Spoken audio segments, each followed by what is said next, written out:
दोपहर के ठीक 1 बज चुके हैं। न्यूज 18 पर आप बुलेटिन में सबसे पहले इस वक्त की बड़ी खबर देखेंगे। सुप्रीम कोर्ट से बड़ी खबर, जहां पर किसान आंदोलन पर सुनवाई शुरू हो चुकी है। किसानों का पक्ष रख रहे वकील किसान समिति का हिस्सा नहीं बनेंगे। वकील की तरफ से कहा गया है किसान चाहते हैं कि कानून रद्द हो। तो यही बात सामने आ रही है जो पिछले लगातार कई दिनों से किसानों की तरफ से बोली जा रही है। एक लंबा समय बीत चुका है जब किसान आंदोलन पर बैठे हैं और एक ही मांग कि ये तीनों कानून, कृषि कानून रद्द होने चाहिए। जो सुनवाई शुरू हुई है सुप्रीम कोर्ट में, उसमें सीधे तौर पर किसानों के वकील ने ये बात साफ कर दी है कि किसान जब तक कृषि कानून रद्द नहीं हो जाते तब तक वापस नहीं लौटेंगे। तो सुप्रीम कोर्ट भी इस पर एक अहम फैसला ले सकता है। ये भी खबरें छनकर आ रही है। कल सुप्रीम कोर्ट ने केंद्र सरकार को फटकार भी लगाई थी कि इस समस्या का हल निकलना बेहद जरूरी है। सीजेआई ने भी साफ कर दिया है कि इस समस्या का हल निकालना बेहद जरूरी है। केंद्र सरकार को जल्द से जल्द कदम उठाना होगा, नहीं तो सुप्रीम कोर्ट की तरफ से एक बड़ा कदम उठाया जा सकता है। और अब आज जो सुनवाई शुरू हुई है उसमें बड़ी बात जो निकलकर सामने आई है वो यही है कि सीधे तौर पर किसानों के जो वकील हैं उन्होंने पक्ष रखा है, कमेटी का हिस्सा नहीं बनेंगे किसान, ये वकील ने कहा है। और ये तीनों कृषि कानून जो हैं वो रद्द होने चाहिए। किसान नहीं चाहते हैं ये कानून जो उनके हित में कहकर बताए जा रहे हैं, उनके फायदे के सौदे के लिए बताए जा रहे हैं, लेकिन किसान ये तीनों कृषि कानून अपने साथ नहीं जोड़ना चाहते हैं। रद्द करने की मांग जो पहले भी थी उसी पर एक बार फिर से अड़े हुए हैं किसान। ये पक्ष रखा है किसानों की तरफ से वकील ने सुप्रीम कोर्ट के अंदर।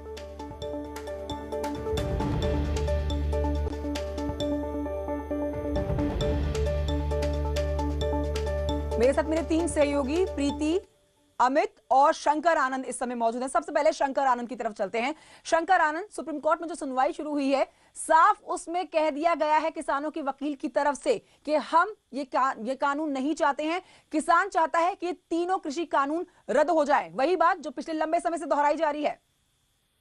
देखिए, आज सुप्रीम कोर्ट में काफ़ी महत्वपूर्ण सुनवाई चल रही है और किसानों के विरोध प्रदर्शन संबंधित मसले पर जो सबसे पहला जो सवाल वो उठा कमेटी को लेकर। कमेटी के मामले पर कल जिस तरह से बातचीत हुई थी कि क्या आप कमेटी के लिए कोई अगर किसी का नाम अगर आगे बढ़ाना चाहते हैं तो आप बता सकते हैं। तो किसान के प्रतिनिधि भी कल जो है तैयार हुए थे जस्टिस लोधा के नाम पर, लेकिन कल देर रात में किसानों के संगठन आपस में बैठ करके चर्चा किए और अपने वकीलों के साथ में चर्चा करने के बाद आज सुबह में एक बयान देते हुए बाकायदा बताया गया था कि किसी के नाम पर भी वो सहमत नहीं है और वो कमेटी नहीं बनाना चाहते हैं। लेकिन जिस तरह से आज बाकायदा सुप्रीम इस मामले में सुनवाई के दौरान चीफ जस्टिस ने कहा कि ये कमेटी हम आपके लिए नहीं बना रहे हैं, बल्कि ये कमेटी हम अपने लिए बना रहे हैं और ये कमेटी जो है जो बनेगी वो कमेटी हमें रिपोर्ट करेगी और इसके साथ ही कमेटी के समक्ष जो भी बातचीत होगी उस मामले पर तमाम बातों को देखा जाएगा, समझा जाएगा और कमेटी के समक्ष कोई भी जा सकता है, किसान हो या वकील हो, कोई भी इस माध्यम से अपनी बातों को रख सकता है। और हमें कल बताया गया था कि तकरीबन 400 से ज़्यादा किसान संगठन है और इसके साथ ही सीजेआई ने कहा कि हम कानून को अमल में लाने के लिए रोक लगाकर हल निकालने का रास्ता निकालना चाह रहे हैं। इसके साथ ही चीफ जस्टिस ने सुनवाई के दौरान इस मामले पर टिप्पणी करते हुए कहा कि कमेटी जो है आप जो है बार के सदस्यों से भी कहा कि आप जो है कोर्ट को सपोर्ट करें और यह कोई राजनीति नहीं है, हम समस्या का समाधान चाहते हैं। देखिए, ये जो मसला है किसानों की समस्या आज के दिन में सबसे बड़ी समस्या बनती हुई सामने आ रही है केंद्र सरकार के सामने। शंकर आनंद, किसान समिति का हिस्सा नहीं बनेंगे, ये वकील की तरफ से साफ कह दिया गया है कोर्ट के अंदर। लेकिन अहम बात जो है, नरम गरम जो देखी जा रही है सुप्रीम कोर्ट की तरफ से एक रवैया, जिसमें केंद्र सरकार की तरफ सुप्रीम कोर्ट सख्त नजर आ रहा है, गरम नजर आ रहा है और किसानों की तरफ पलड़ा भारी नजर आ रहा है। सुप्रीम कोर्ट की तरफ से काफी नरमी बरती जा रही है सुप्रीम कोर्ट की तरफ से। तो ये मान के चल सकते हैं कि आने वाले समय में ये पलड़ा भारी जो किसानों की तरफ है, ये उनके हित में, उनके फायदे का सौदा बन सकता है। देखिए, मैं उस पॉइंट को बताना चाह रहा था कि पिछले तकरीबन 48 दिनों से लगातार किसान धरना प्रदर्शन में बैठे हैं, लेकिन अब तक इस मामले का समाधान नहीं निकला है। केंद्र सरकार के प्रतिनिधियों और किसानों के प्रतिनिधियों के बीच में तकरीबन 8 बार की वार्ता हुई, लेकिन वो भी असफल रही। लिहाजा इस मामले की गंभीरता को देखते हुए सुप्रीम कोर्ट इस मसले को काफ़ी गंभीरता से देख रही है और इस मामले पर जहाँ जहाँ हर एक पॉइंट पर टिप्पणी कर रही है कि इस पॉइंट का क्या समाधान हो सकता है और उसी के मुताबिक फैसले भी दिए जाएंगे। हालांकि कल इस मामले पर सुप्रीम कोर्ट में टिप्पणी करते हुए कहा था कि अगर जरूरत पड़ी तो टुकड़ों में भी, अलग अलग टुकड़ों में भी बाकायदा बिंदुवार उस मामले पर फैसला सुनाया जा सकता है। तो एक तरह से कहा जा सकता है इस मामले का समाधान निकालने के लिए जहां पर सुप्रीम कोर्ट को कहीं पे भी लगा तो वो चाहे केंद्र सरकार की बात करें, केंद्र सरकार को भी उन्होंने फटकार लगाया, और जहां पे उचित लगा कि किसानों को ये मिलना चाहिए। सुप्रीम कोर्ट ने सीधे तौर पर शंकर आनंद केंद्र सरकार के पाले में डाली हुई है, और अगर अब केंद्र सरकार की तरफ से एक बड़ा कदम नहीं उठाया जाएगा तो शायद ये काम सुप्रीम कोर्ट करता हुआ नजर आए आने वाले समय में। मैं लौटूंगी आपके पास, गाजियाबाद से अमित राणा भी मौजूद है, गाजियाबाद की तरफ रुख करते हैं। अमित राणा, गाजियाबाद में जो बॉर्डर है वहां पर हम पहले दिन से देख रहे हैं किसानों ने डेरा जमाया हुआ है और आज भी अपनी मांगों पर अड़े हुए हैं। अब सुप्रीम कोर्ट में जो आज सुनवाई चल रही है, क्या वहां से किसानों की तरफ से रिएक्शन आपको मिल रहा है? जी बिल्कुल, आपको बताना चाहूंगा किसानों के आंदोलन का 48वां दिन है। ऐसे में कई दौर की वार्ताएं भी हुई लेकिन सभी विफल रही। आखिरकार सुप्रीम कोर्ट को इसमें मध्यस्थता के लिए आना पड़ा और आज एक अहम सुनवाई वहां चल भी रही है। ऐसे में किसानों की क्या राय है वो जानने के लिए सीधा राकेश टिकैत जी से बात करेंगे। किसान नेता राकेश टिकैत मेरे साथ है। सर, आपकी तरफ से जो वकील हैं उन्होंने भी जो कोर्ट में कहा है, उन्होंने कहा है कि जो कमेटी होगी कमेटी के समक्ष किसान नहीं जाएंगे। जी, वहीं ये भी कहा जा रहा है कि सरकार जो कोर्ट है, कोर्ट के द्वारा कहा जा रहा है कि अगर उसमें कुछ कमिटमेंट होता है तो उन्होंने कहा नहीं, बिल वापसी पर ही है किसान। ठीक है वकील साहब, तो बिल वापसी ही है मेन प्रमुख मांग, बिल वापसी जी। और कमेटी के समक्ष जाने की जो बात कही जा रही है, जब वकील ने मैंने करती तो हम भी उन्हीं के साथ हैं। उन्हीं के साथ बिल्कुल। ये राकेश टिकैत हैं जिनका साफ तौर पे कहना यह है जो कमेटी जो हमारे वकील ने कहा है वो बिल्कुल सही कहा है और किसान अपनी बातों पर अभी भी कायम है। उनका साफ तौर पे कहना यही है कि उन्हें कोई भी इसमें संशोधन नहीं चाहिए, उन्हें सिर्फ और सिर्फ बिल वापस चाहिए। जब तक बिल वापस नहीं होगा किसान वापस नहीं जाएगा। यही कारण भी है कि पिछले 48 घंटे से लगातार 48 दिनों से किसान यहाँ धरनारत है, यहाँ आंदोलन चलाए हुए हैं। आपको बताना चाहूंगा खुद राकेश टिकैत की ये वर्डिंग है कि वो अब जब तक बिल वापस नहीं होगा किसान यहाँ से घर वापसी नहीं करेगा। ठीक है अमित, एक आप रिएक्शन लीजिए राकेश टिकैत जी से। सुप्रीम कोर्ट ने कहा है कि धरने की, प्रदर्शन की जगह बदली जाए, तो इस पर क्या रिएक्शन देंगे राकेश टिकैत? राकेश जी, जानना चाहूंगा, सुप्रीम कोर्ट ने ये भी कहा है कि धरना प्रदर्शन आप कर सकते हैं लेकिन इसकी जगह बदली जाए, तो इसको लेकर आपका कुछ जगह का मतलब जी? वहाँ तो हमको वोट क्लब पे, होटल पे वोट क्लब में मरना यही धरना रहेगा। कहाँ पर दिलाएंगे? 200 किलोमीटर में पूरे देश में धरने हैं। साफ है, उनका साफ तौर पे कहना यह है कि यहाँ से किसान नहीं हटेंगे। करवाना है तो वोट क्लब इनको करवाइए, इसके अलावा वो कहीं नहीं जाएंगे, क्योंकि जो किसानों को धरना है वो शांतिपूर्ण तरीके से यहाँ चल रहा है, किसी तरह का यहाँ उपद्रव नहीं किया जा रहा है। और जब तक इनकी मांगे नहीं मानी जाएंगी, ये जब तक इनके बिल जो कृषि कानून जिनको ये काला कानून बता रहे हैं वो वापस नहीं लिए जाएंगे, किसान बदस्तूर अपने धरना प्रदर्शन जारी रखेंगे। ठीक है अमित, लौटूंगी आपके पास। प्रीति की तरफ रुख करते हैं, नोएडा से हमारे साथ लाइव मौजूद है। प्रीति, नोएडा से क्या रिएक्शन किसानों की तरफ से मिलेगा? दो बड़ी बातें हैं, एक तो सुप्रीम कोर्ट में सुनवाई चल रही है जिसमें जो किसानों की तरफ से वकील पक्ष रख रहे हैं वो अपना काफी हावी नजर आ रहे हैं सरकार के ऊपर और वही मांग दोहरा रहे हैं जो किसानों की तरफ से पहले दिन से कही जा रही है कि तीनों कृषि कानून रद्द होने चाहिए।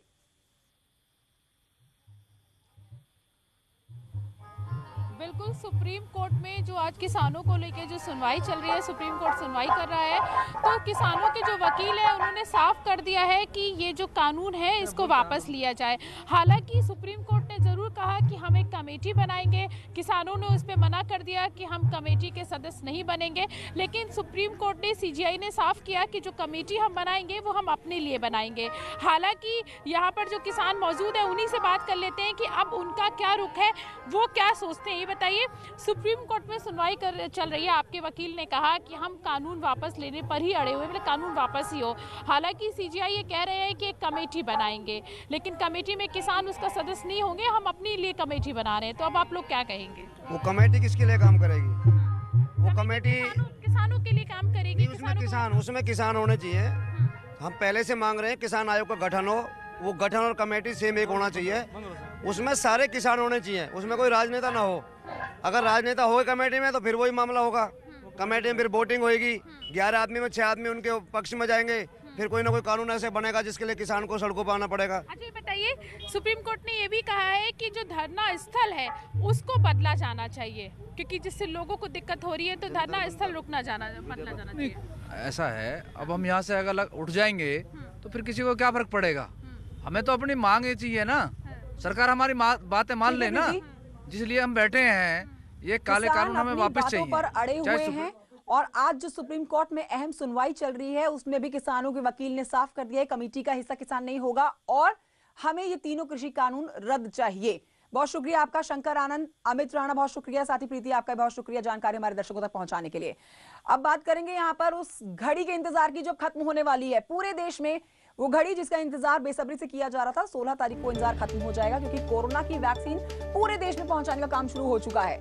गौर करने वाली बात यहाँ पर यह है कि वैक्सीन को जिन डिब्बों में देश के अलग अलग हिस्सों में पहुंचाया जा रहा है उस पर लिखा गया है सर्वे संतु निरामया, यानी कि सभी रोग मुक्त रहें। यानी कि इस मंत्र के साथ पूरे देश में वैक्सीन पहुंचाने का अभियान शुरू हो चुका है। 16 जनवरी से पूरे देश में शुरू होने जा रहा है सबसे बड़ा टीकाकरण अभियान।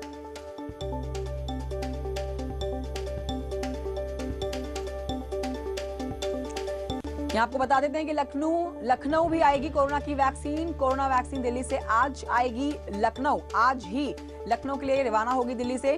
निजी परिवार कल्याण डॉक्टर राकेश दुबे ने इसकी पुष्टि कर दी है और शाम तक दिल्ली से लखनऊ पहुंच जाएगी वैक्सीन। कड़ी सुरक्षा में राजधानी में रखी है फिलहाल वैक्सीन और प्रदेश के सभी मंडलों में भेजी जाएगी वैक्सीन। जिला कोविड सेंटर्स पर जाएगी वैक्सीन। कमांड सेंटर से सीएचसी पीएचसी भेजेंगे वैक्सीन। वैक्सीन को लेकर सुरक्षा के पुख्ता इंतजाम किए गए हैं। जिन सेंटर्स पर वैक्सीन लगनी है वहां उसी दिन पहुंचाई जाएगी वैक्सीन।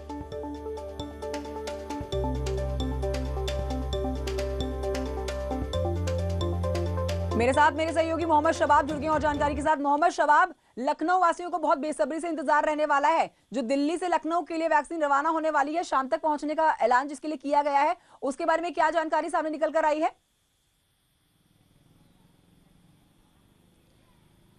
और देखिए, शाम के 4 बजे के आसपास विशेष विमान जो है वो कोविड वैक्सीन लेकर राजधानी लखनऊ पहुंचेगा। और लखनऊ के एयरपोर्ट के अंतर्राष्ट्रीय जो हवाई अड्डा है उसके पास में जो कार्गो सेक्शन है वहाँ पर मेडिसिन जो है वो पहुँचेगी, जो वैक्सीन है वो पहुँचेगी। उसके बाद एक विशेष गाड़ियों के ज़रिए उन्हें अमौसी एयरपोर्ट से बाहर निकाला जाएगा और जो सेंटर्स बनाए गए हैं, जो कोल्ड स्टोर बनाए गए हैं, वहाँ तक इन वैक्सीन्स को पहुँचाया जाएगा। इसके लिए बाकायदा एक कॉरिडोर भी बनाया गया है अमौसी एयरपोर्ट से कोल्ड स्टोर सेंटर तक के लिए, जहां पर इस वैन को जाने में कोई दिक्कत ना हो। और चूंकि वैक्सीन की गंभीरता को देखते हुए वहां पर बहुत ज़्यादा पुख्ता इंतजाम किए गए हैं। सीआईएसएफ के जवानों के हवाले वो पूरा एरिया कर दिया गया है ताकि वहां पर कोई भी परिंदा पर ना मार सके। और जैसे जैसे वक्त बीत रहा है वैसे ही इंतज़ार की घड़ियां भी ख़त्म हो रही हैं और लखनऊ वासी ही नहीं बल्कि पूरे प्रदेशवासी इस बात से खुश हो सकते हैं क्योंकि corona vaccine serum institute of India से आज सुबह जब पुणे से दिल्ली के लिए रवाना हुई तो चेहरे की खुशी सबके चेहरे पर देखी जा सकती थी। उसके बाद दिल्ली वो पहुंची और दिल्ली से तमाम जगहों पर भेजा जाएगा। देश भर में 13 ऐसे सेंटर्स हैं जहां पर कोरोना की वैक्सीन को भेजा जाएगा और उसके बाद उत्तर प्रदेश में दवा पहुंचने के बाद यहां पर मंडलवार उन्हें जो है वो तमाम जगहों पर भेजा जाएगा। जिस तरीके से तमाम इंतजामात किए गए हैं, उत्तर प्रदेश सरकार ने यूनिसेफ के साथ मिलकर एक बड़ा फुल प्रूफ प्लान तैयार किया है ताकि इस दवा के रखरखाव पर बेहतर तरीके से काम किया जा सके। चूंकि दवा को रखने के लिए एक टेम्परेचर का निर्धारण जो है वो बहुत महत्वपूर्ण है और इसके लिए प्रदेश सरकार ने 1 महीना पहले ही काम करना शुरू कर दिया था कि किस तरह जो है वो दवा का रखरखाव किया जाए। और वही सारी चीज़ें जो हैं वो अब तेज़ी के साथ ग्राउंड पर नज़र आती हैं। लखनऊ आने के बाद इन वैक्सीन्स को तमाम मंडलों में भेजा जाएगा और उसके बाद इस दवा को जहां पर लगना होगा उसी दिन वहां पर इन्हें पहुंचाने की उपलब्धता की जाएगी।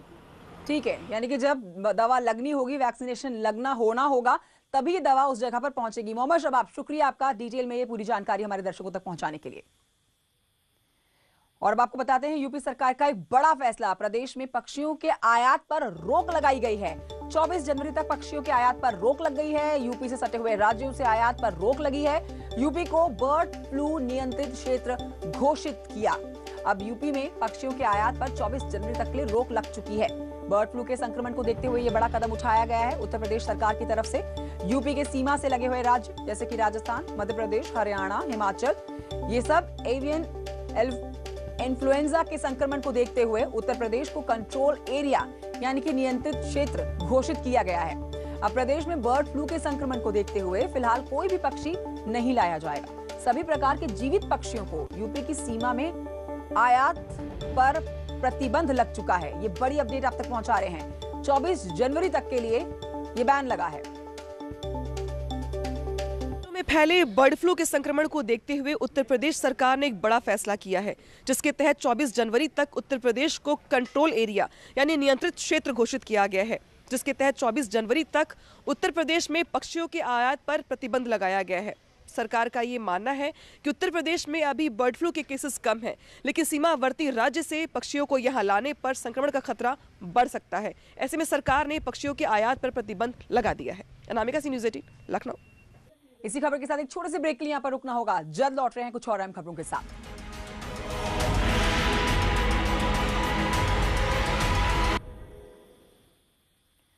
Welcome back. अब आपको बताते हैं ओपी राजभर का एक बड़ा बयान सामने आया है। शिवपाल यादव को लेकर ओपी राजभर का ये बड़ा बयान है, जिसमें शिवपाल यादव भी उनके साथ आ सकते हैं, राजभर के साथ हाथ मिला सकते हैं शिवपाल यादव। शिवपाल भी हमारे साथ हैं, ये ओपी राजभर की तरफ से कहा गया है। शिवपाल हमारे साथ आ रहे हैं, ओवैसी और शिवपाल हमारे साथ हैं। अबू रामपाल साथ हैं, रामकरण कश्यप साथ हैं, अनिल चौहान साथ हैं, शिवपाल जी वो भी आ रहे हैं। और देखते जाइए ना कितने लोगों को ले आ रहे हैं। यहाँ आपको बताएं कि AIMIM के मुखिया असदुद्दीन ओवैसी आज पूर्वांचल के दौरे पर हैं। उनके साथ सोहेल देव भारतीय समाज पार्टी के अध्यक्ष ओम प्रकाश राजभर भी मौजूद रहेंगे। और यहाँ पर आपको ये जानकारी दें कि ओवैसी के साथ राजभर वाराणसी के बाबतपुर एयरपोर्ट पहुंचे हैं। ओवैसी जौनपुर, दीदारगंज, आजमगढ़ होते हुए फूलपुर में कार्यकर्ताओं के साथ संवाद करेंगे। पिछले महीने भी ओवैसी एक दिन के दौरे पर लखनऊ आए थे, जहां उन्होंने राजभर के साथ गठबंधन करने के साथ ऐलान किया था। वो छोटे छोटे दलों के साथ अपने आप को जोड़कर 2022 में बीजेपी को चुनौती देने की तैयारी कर रहे हैं।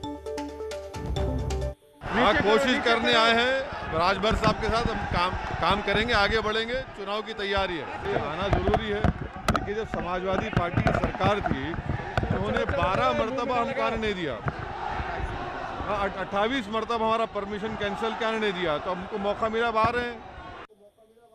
अब आपको यहाँ बताएं कि ओवैसी के अलावा आज यूपी के पूर्व सीएम अखिलेश यादव वाराणसी पहुंचे हैं, जहां पर अखिलेश पत्रकारों के हर सवालों का जवाब देते नजर आ रहे हैं, लेकिन वो ओवैसी पर बोलने से पूरी तरह से बचते रहे हैं। अखिलेश यादव आज 3 जिलों के दौरे पर हैं, जिसमें वाराणसी, जौनपुर और कानपुर जाएंगे।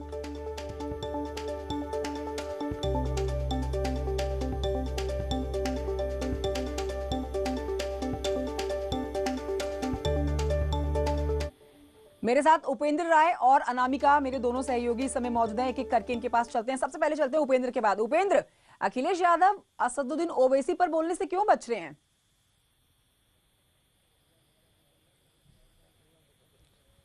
देखिए, जाहिर तौर पे ये सीधा संकेत है कि जिस तरीके से असदुद्दीन ओवैसी जैसे ही उन वाराणसी की धरती पे आए, तो उन्होंने सबसे पहले अखिलेश यादव पर ही इकलौता हमला बोला और ओम प्रकाश राजभर से अपनी दोस्ती का ऐलान किया और चुनाव की एक तरीके से शंखनाद कर दिया। उसके आधे घंटे बाद उसी जमीन पर खुद पूर्व सीएम अखिलेश यादव आते हैं और वो भी कहते हैं, हालांकि जब उनसे ओवैसी को लेकर सवाल किया गया तो उन्होंने कहा कि जनता जानती है कि उन्हें किसे वोट देना है, लेकिन जो ओवैसी ने कहा कि मुझे 12 मरतबे आने से रोका, इस पर उन्होंने कोई भी पलटवार नहीं किया। तो फिलहाल जो पूर्वांचल का जो गणित है वो साफ तौर पर बता रहा है 2 तस्वीरें, कि उत्तर प्रदेश में जो 2022 का रण होगा वो बेहद दिलचस्प होगा, आसान नहीं होगा। दूसरी जो अहम बात समझने की है इस पूरे आज के दौरे से बड़े सियासी दिग्गजों के, कि जो उत्तर प्रदेश में 2022 की जंग होगी उसकी शुरुआत यानी कि उसका आगाज भी पूर्वांचल करेगा और अंजाम भी तय पूर्वांचल करेगा। जिस तरीके से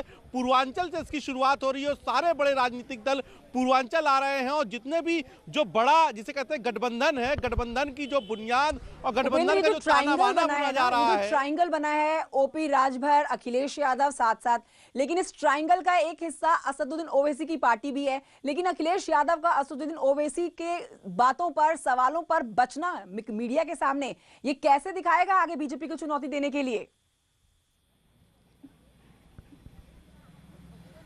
बिल्कुल देखिए आएगा, क्योंकि जो पूर्वांचल है वो बिहार से सटा हुआ इलाका है। बिहार की जिसे कह सकते हैं यहाँ से रोटी बेटी का रिश्ता है।